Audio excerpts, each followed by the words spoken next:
ca của này lại chiên chứ một con ơi Em chị chim đó á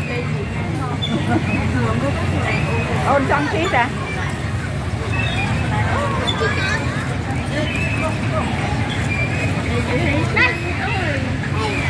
trong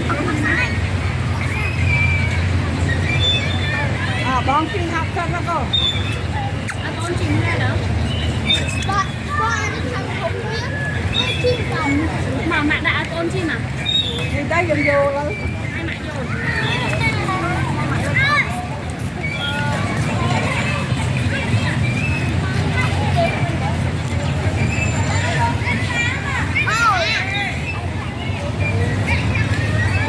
mưa spa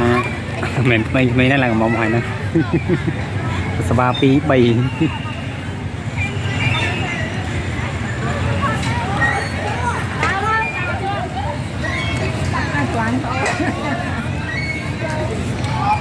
một ta mà nhà mình ta đâu nó đâu lại hấp ra cả chẳng một hai cái này lên tự nè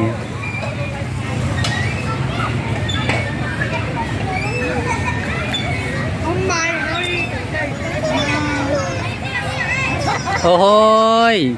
cái trong chi he ở đấy mà đang ta nó vô phần man vô phần nan vô phần ngàn vô phần năng vô phần năng ấy hãy vô khăn mấy phần năng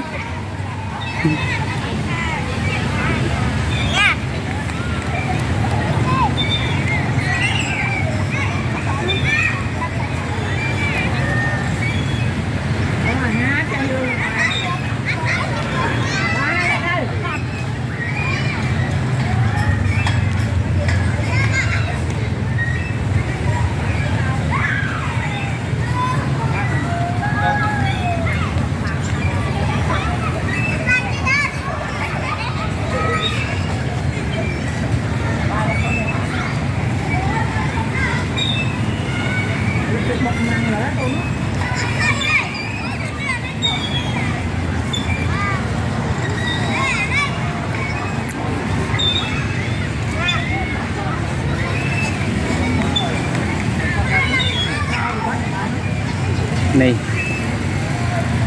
lấy on cả láng đê cho miền muối tây đồ à chấm mưa tới ion đấy đằng mấy cái này cái để cho cả láng tây ion